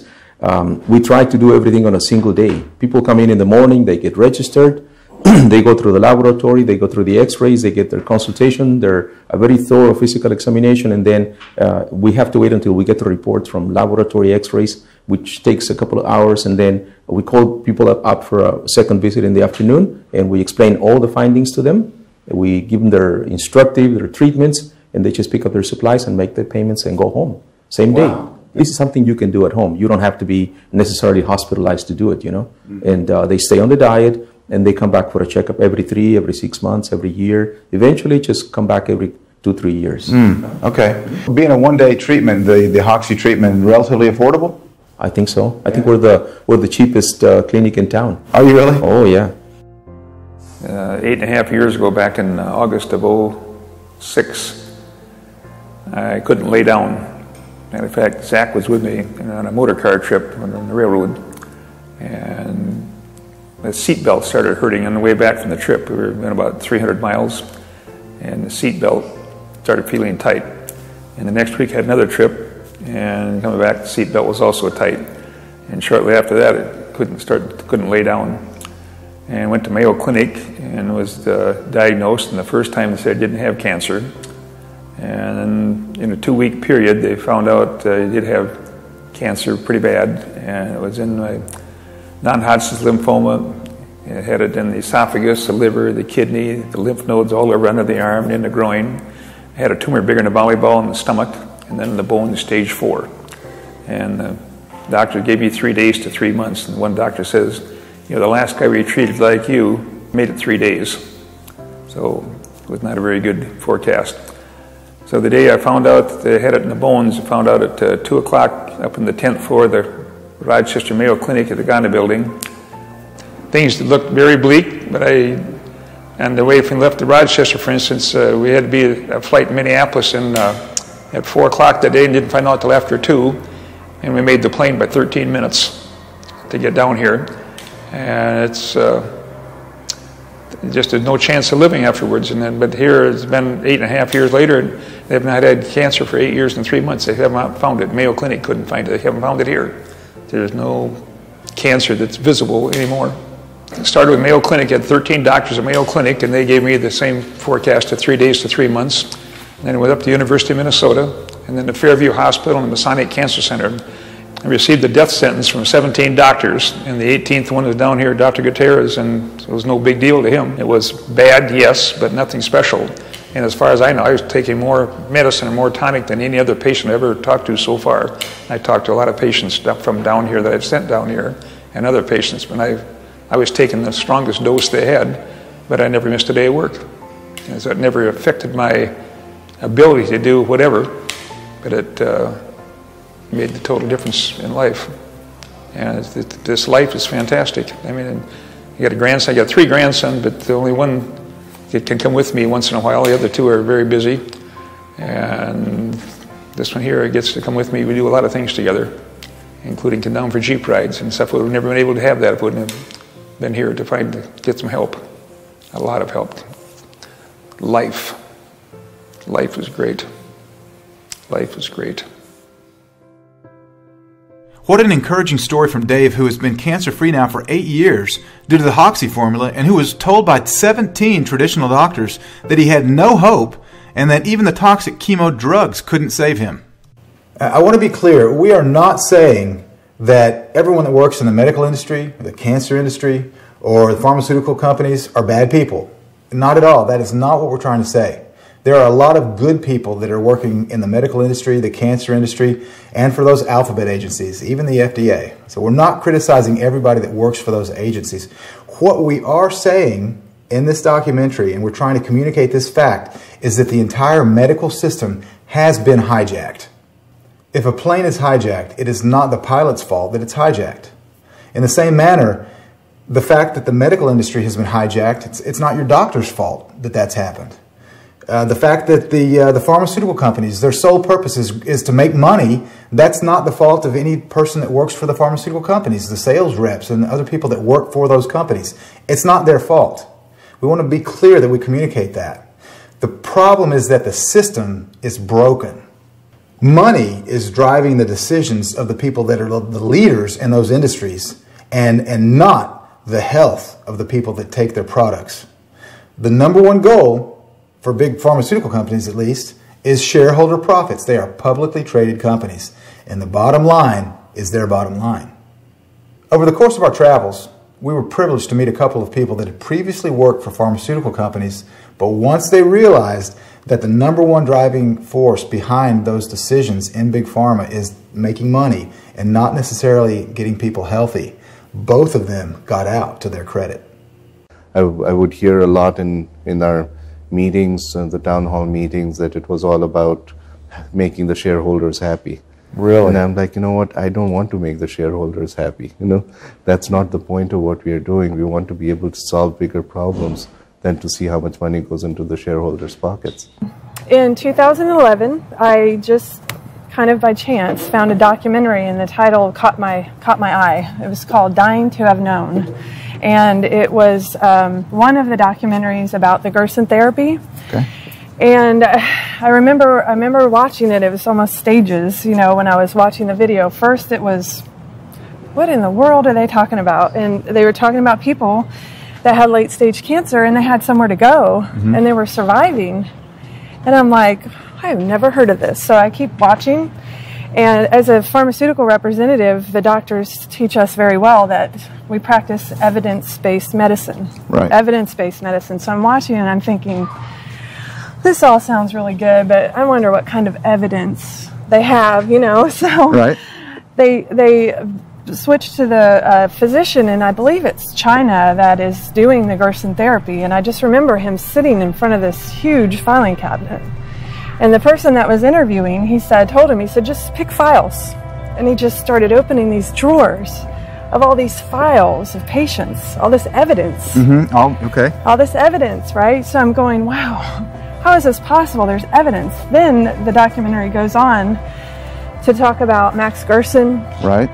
The way that the therapies were suppressed. And that, you know, of course, I remember sitting up on the couch, on the edge of the couch, like, yeah, it was like the Band-Aid being ripped off. That moment of just disbelief. My whole life. My mother's a nurse. I mean, we grew up at the doctor's office and at the nursing home, and I had no idea. I worked in a hospital. I was a phlebotomist. I worked in the lab. You know, my whole life was medicine. Right. And so it was just shocking in a really impactful way immediately. Immediately, it changed my life. So I wanted to research, but I really thought that my research would disprove it. You know, I thought, this is really awesome, but I just, you know, it's hard to believe, you know. So I started researching, and I felt really strange. Like, you know, I felt like I was alone, and I'd go to work every day in this industry, and I'm thinking, do they know this? You know, do they know what I know? Now, to her credit, Tara Mann used to make a ton of money working for big pharmaceutical companies, but once she realized that they weren't healing people, that they were actually harming people, she got out, and then she and her husband Steve began a nonprofit called Cancer Crackdown, and that's one of the charities that we at The Truth About Cancer are happy to donate to. Now, Tara just mentioned the Gerson therapy. We will learn a lot more about the Gerson therapy in episode 8, so be sure that you tune in for that one. But in the meantime, we're about to hear some telling quotes from doctors about the absurdity and the arrogance of trying to force treatments on people against their will. If I tell you, you have to do this, which is very typical of conventional medicine, you have to do this, that there's a degree of arrogance in that statement. This is what you need, given the complexity of the human experience. For me to presume that I know what you need, that is a tremendous arrogance. That's common in medicine, it's very common. This is what you need to do. And if you don't do it, I'll force you. I'll have somebody force you, because that happens. We know that. Yeah. We know that when somebody doesn't choose for their kids the exact path, oh, we'll have somebody enforcing that so that they choose that, because that's what they need. Oh my God, what arrogance. What a humongous arrogance. Huh? It was best called by John Rappaport scientific totalitarianism. I think it's a great term for it. Some people call it medical fascism. It means that the so-called science, which is really just corporate-driven, fraudulent science, but the so-called science-driven medicine is being forced upon you now in absolute violation of the American Medical Association's Code of Medical Ethics, which says that the patient must be given the choice. The patient must be informed. You know, they talk about informed consent. This is supposed to be a pillar of the ethical practice of medicine in the United States of America and really all around the world. That is now being stripped away, where parents are being told you must submit your children to these interventions whether you like it or not. That's a violation at every level of human rights, of human dignity, of parental rights. Parents need to know and they need to prepare. Yeah. Because if you're in a situation as a parent and your child is diagnosed and you don't want them to have chemotherapy, you need to prepare to run, you know? Yeah. Because if not, they are going to come take your kids. Wow, was Chris Wark exaggerating? Will the government really come and take your children? I'm a pharmacist by profession, so I've been practicing that for about 20 years. So when my daughter was diagnosed, it's about 3 years ago, we decided, you know, the whole treatment was just huge and barbaric, and and the options was just very limited. And we, I think I ran that by you at that time. There was just the prognosis was less than 20%. Amputation was almost definite. When the swelling happened, that's where the mistake number one. We went to the emergency room. At that point, I thought, well, look, they didn't have significant successes with that, and I thought that, you know, in an ethical standpoint, if you don't have very much, you shouldn't be doing that much. And that's what I thought. I didn't think that they would pursue such, you know, aggressive means to get it. And at that point, the doctor was, again, depending on who you get, we had a physician that was very stubborn, thinks that he has all the answers, didn't know anything about what we were approaching. They kept Selena. Oh yeah, Selena with guard. They had armed guards at that point because they knew where my mind was at. They had armed guards at her room. In her room. They knew where my mind was at, because my mind was to take her back to the facility of my choice, right? And the facility that would, you know, give her a chance at have some sort of a normal life. They came with their lawyers and they said that if you don't sign consent, we're going to take custody of the child. You're going to lose custody of the child. Ultimately, the judge said, "You're not an expert." He is, right? The oncologist. He's the expert. So there's nothing he can do, and the custody was given to the state, and then so they took custody of yeah, Selena. Correct. Okay. Yeah, and then they started aggressive chemotherapy at that point. This is documented. So they knew that, and but they continued with the chemo, and I think that any adult would have been just saying, hey, look at my arm is deteriorating. Every dose you give, my arm is opening up, like it's just opening up, and the wound is getting bigger. And I pleaded with the physician. I have no way to even getting second opinions at that point, because the state's got custody. So nor can I go to a physician and say, this is wrong, you got to take a look at it, because they wouldn't approach us because we don't have custody. Right. You're not the legal custody. You don't have custody of your own child. Correct. The state of Illinois Right. did. State of Illinois. So I pleaded with him. I said, the arm's not going to stand. It's not going to make it. You know, there's all I could do. There's nothing. And every time about 8 white coats come into the room, look at her wound getting bigger and bigger with every dose. As much as I pleaded and as much as I saw, the wound got so big, got infected with MRSA. They're doing all these cultures at that point. The wound, if you see it, is horrific. It's so graphic. You will not believe that's a human arm, the way that it deteriorated over time. It was just incredible. It was graphic for her. That's post-traumatic stress for her. For us, certainly it is. Sure. Yeah. So then, in the end, an amputation was required. After that point, we still didn't have custody after the amputation for another 6 months. We have custody now. Okay. We have custody now. I mean, we had the best insurance, and I think really it's the worst thing you can have. We had the best insurance. To have best insurance means every drug that is covered will be used and was used. Every drug that wasn't covered, I mean, he would have used Avastin. Avastin is another $400,000 drug. He would have used it if it was covered. But ultimately, I was in a position where I could have dropped her from my insurance. The state didn't pay for it. All this $2.2 million was paid out to the hospitals. $2.2 million. And it was all paid from my insurance. It's something where everything just blurs. Your energy just leaves your body. You're in shock. It's traumatic, and you just look at each other and you don't know what to say. Yeah. I even called my boss. I was supposed to be at a trade show, and I was bawling. I said, man, we just got some bad news.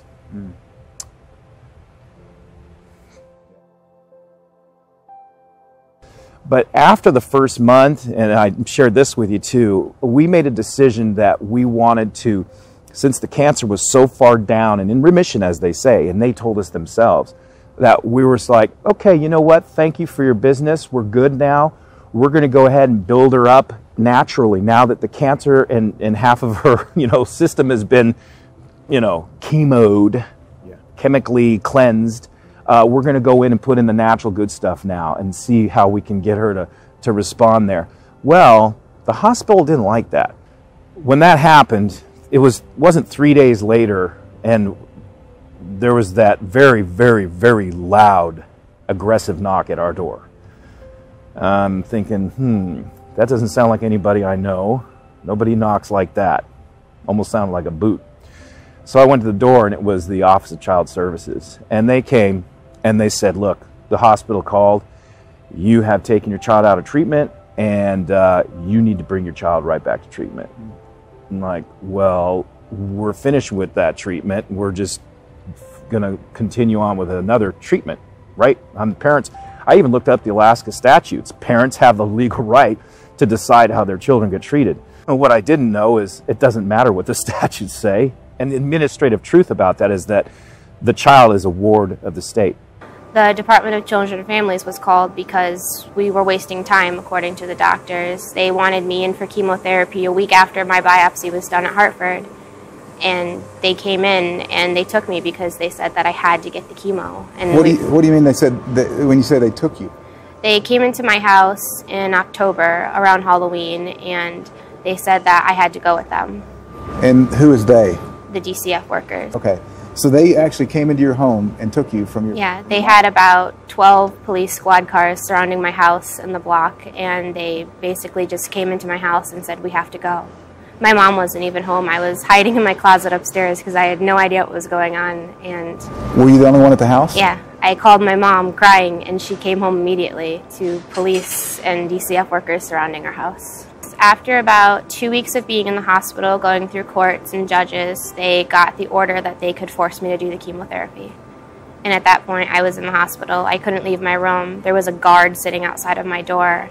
I couldn't use my phone. I couldn't contact my mom. And basically it came down to one morning they came in and they strapped me to the bed and they sedated me for surgery. Really? Yes.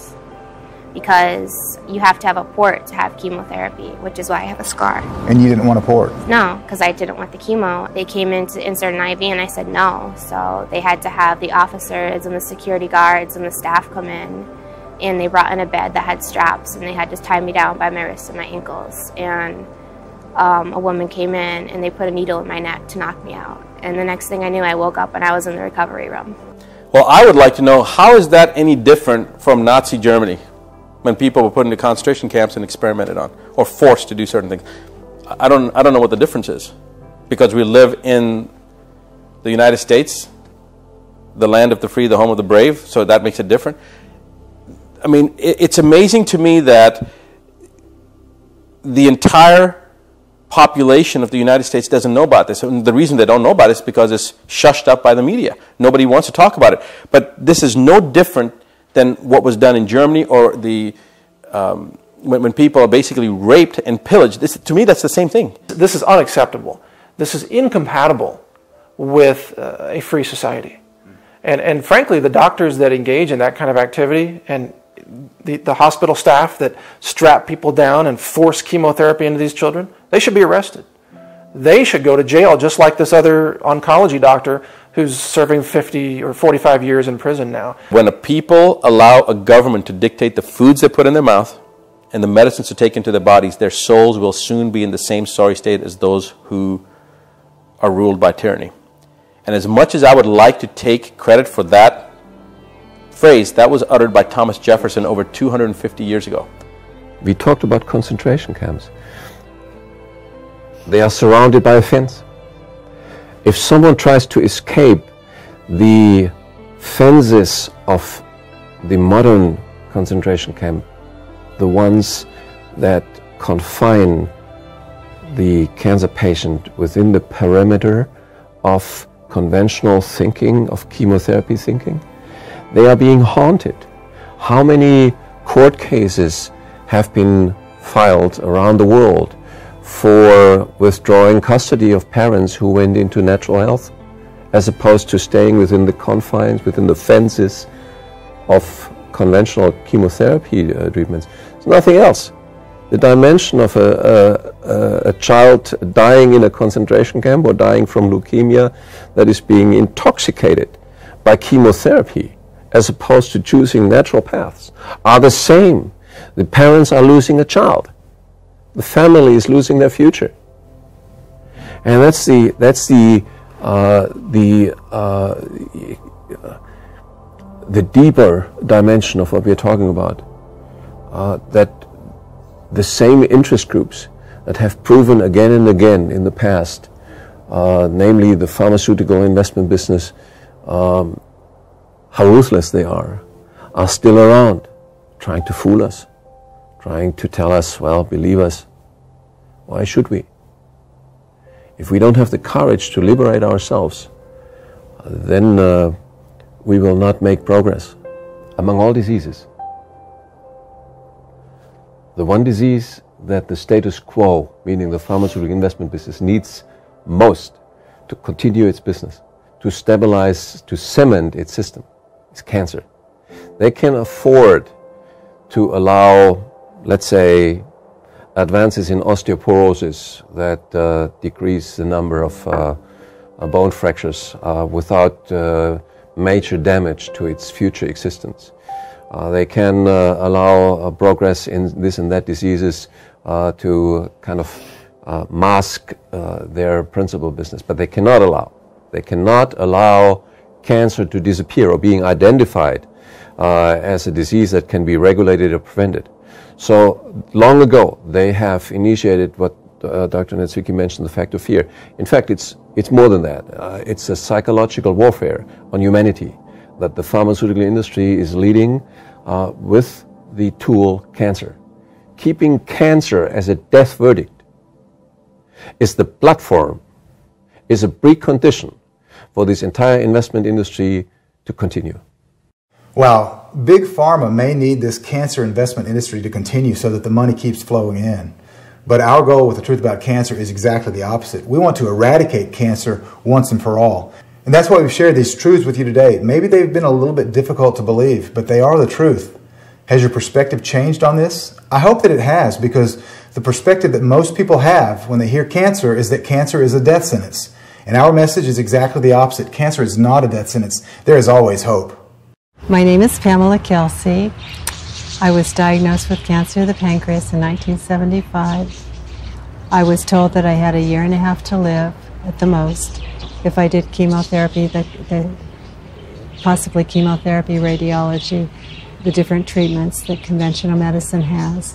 I chose not to do that after finding out about the clinic in Mexico and chose to go on their regimen. Thought my life was over, but it was too soon to be over. I was only 34 years old, and my husband and I had started a business called Leading Estates of the World. We traveled the world. We saw the most beautiful properties all over the world, and enjoyed the business very much. I wrote and designed for the magazine, and we were in a very happy relationship, and I just wanted a solution. I was always proactive to trying to, if there's a problem, I'm going to fix it. And so a friend of mine, I had this horrible pain, just terrible, terrible pain. I was in bed for off and on for about a year with low blood sugar, abdominal pain, and then it got worse and worse to the point where I felt like I had a knife through the middle of my chest and out my back. And so a friend said, I know a friend who was cured. She had inoperable cancer of the colon, and she went to a clinic in Mexico, and she's 5 years clear of cancer. So my husband and I didn't waste any time. We came right down to Mexico, and we had went through the physical, and I was still very nervous about everything, but we talked to patients down here. There must have been 40 patients down here with similar stories. So I began to gain hope and confidence that this was something that would really work. And so I took the medicine home, the tonic and the supplements. I was very diligent, religiously so, about sticking to the diet, doing everything the doctors told me. And within a year, well, they had told me that within 3 months I would start to feel better. And so it was almost 3 months to the day that I was able to start not having so much pain. My migraine headaches were not so frequent, not so intense. And I gradually stopped, I gradually, month by month, stopped having the pain in my abdomen. I could start digesting my food, and I got better. And within a year, I was clear of cancer of the pancreas. And it was just so amazing because I knew that very few people survive cancer of the pancreas. And over the years, of course, since then, I don't know of anyone that survived as long as I have. And then we had another episode in our life because in 2011, I came to the clinic. I'd been under a great deal of stress. We'd had a lot of situations that were challenging. And so I came to the clinic for a physical. And I didn't expect anything bad, but I just wanted to come and have the doctor help me with some of the stresses, and I wasn't reacting very well to stress. So we went to St. John's Hospital. They did a CT scan, and they detected lesions in the liver up to 3.9 centimeters. They were hypoechoic, which meant that, and they said, so liver neoplasm cannot be excluded, and that meant that, as I was told, that the density of the tissue was so dense that that's what is normally from cancer. So I immediately came down to the clinic then and had another CAT scan, and that confirmed that I did have cancer. I had 22 focal lesions on the liver, and they put me on the treatment. I felt like I'd been totally blindsided because I'd been free for decades of cancer. And here I had this terrible diagnosis, and it was so surprising to me. Pancreatic cancer was much more painful. This was very subtle. It was just you know, this full feeling in my body and a little bit of pain. They asked me to come back in 3 months, so I couldn't wait 3 months. I was wanting to come back sooner and see what was happening, so I came back in 2.5 months, and all but 3 of the lesions were gone. And it was an unbelievable feeling. It was just so unbelievable that here, 50%, they said, of my liver had been affected by all the lesions on the liver. So 50% of my liver was bad and had cancer, and here I had only 3 small spots remaining. And then within the next physical, very shortly after that, showed that there was no more cancer. I'm the longest, to my knowledge, the longest living cancer survivor of the pancreas, and I'm alive and well 40 years later. The doctors have confirmed that there is no longer any trace of cancer in my body, and I'm just radiant with happiness because I know that this treatment works, and I know that had I done the conventional treatment, I wouldn't have lived. We just, you know, Bob and I just owe my life to you and to your sister, and yet you've carried on. And Mildred, it was her life work. She was totally devoted. She moved from Dallas to here, went through, she could have had a totally different life, but she was so committed. Here's a summary of what you've come to understand during this episode. You've seen the heartbreaking truth behind why cancer is so rapidly spreading and why the false cures have been perpetuated. I hope this side of the history equation has helped you understand the foundation for why things are the way they are. You've seen the shocking decisions concerning the Nuremberg trials, where the vilest of crimes were praised, and that evil intent opened a floodgate of deception that led to the creation of a system that sought not to eradicate disease, but rather amplify it through disseminating false solutions for the sake of perpetual monetary gain. You've seen the doctors who, rather than being praised or awarded for their heroic deeds in healing their patients, have been persecuted, slandered, threatened, and in some cases have even had their patient records destroyed, their practice shut down, they've been imprisoned, even run out of the country, and have had their families undergo harassment and heartache for their loyalty to the cause. You've seen the children that have been forced chemotherapy against their wishes and their parents' wishes, regardless of their level of expertise or the effectiveness of their desired natural, proven protocol. You've seen the proof that corruption, greed, coercion, deception, and fear have been tools employed to create a system that leaves people confused and afraid rather than empowered. The great news today is that we have won the battle in your life, as you have discovered the truth, and as it said, the truth will set you free. I'm so happy that you've experienced this and that through you, your loved ones too will know the truth about cancer. I know you felt the hope and courage in the stories of the survivors that have recovered taking a natural approach, achieving feats unheard of by conventional methods of treatment. Isn't it wonderful to see real-life proof? It warms my heart to see lives restored. I hope that you've enjoyed learning these things, and while they may be difficult to hear, it does bring us to the central truth that cancer is in fact not a death sentence. In light of this truth that we have established, you can give yourself one of the greatest gifts in this moment, and that is the peace that results when you are free from fear. You do not have to live in fear. You can prevent and beat cancer 100% naturally. Wow, that's a lot of information that we covered tonight. I hope that you've learned a lot from it. I know that I actually learned a lot traveling and getting this information for you.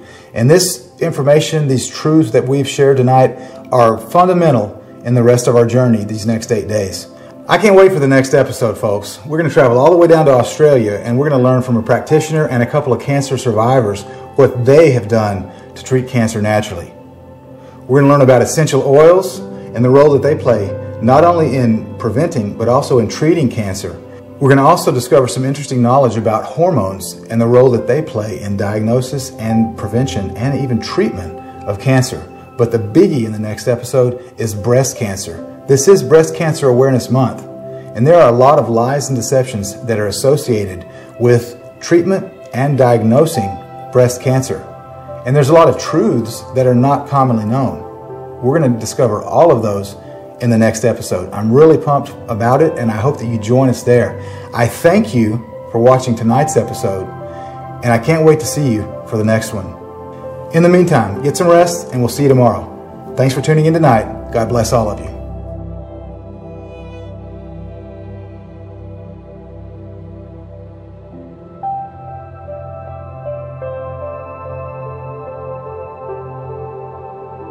it is extremely important to state the truth, to fight for the truth, and this is why we appreciate you coming to us and interviewing us at length on this process, because it is a courageous thing that you are doing, Ty, and not just with us, but with opening up this curtain of deception and lies about cancer and for that matter other diseases, and giving the people of America and the world a chance to see through that maze of deception and make do own choice. I think it's you must be complimented. I'm complimenting you for that. Thank you to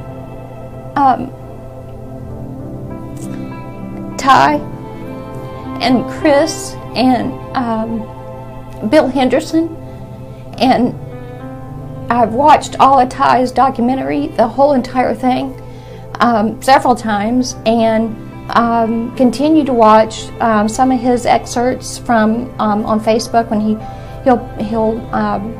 he'll bring some of those out every once in a while. Dr. Gonzalez, and a big thank you to each and every one of those doctors who participated, because they truly saved my life. And I think Dr. Bitar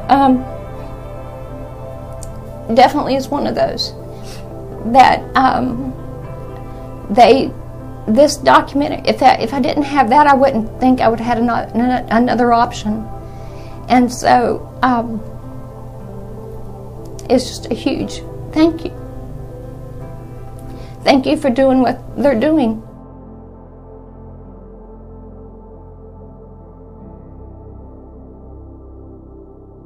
Hey, I'm most grateful not only for participating in this global quest, but that you all have been able to watch a great man, a tremendous healer who has passed from this plane much too soon. Dr. Nicholas Gonzalez, a good friend, a dear friend of mine, and his legacy of healing, of empowering you to heal, of bringing that power to heal back where it belongs with you will continue long after. But I continue every day that I breathe and speak and communicate through radio and through this global quest to acknowledge the great works of Dr. Nicholas Gonzalez and what he brought to us all, and a passion and a dedication to really learn and to teach about nutritional ways to prevent and reverse cancer, detoxification protocols. And I hope that he has inspired you as he has inspired me to continue to learn and never stop learning and never stop helping and never stop working to help others who are genuinely in need. And this is why we do what we do, and this is why the Global Quest is also greatly honoring and greatly appreciative of all the efforts of Dr. Nicholas Gonzalez, and his works will not perish because of this and because of what you are doing and watching and supporting this global quest. Thank you, Dr. Nick. We love you. We appreciate you. He supported us from the very beginning, and it means so much to have had his support. And the world is just missing a great star, and of course, heaven's gain our loss.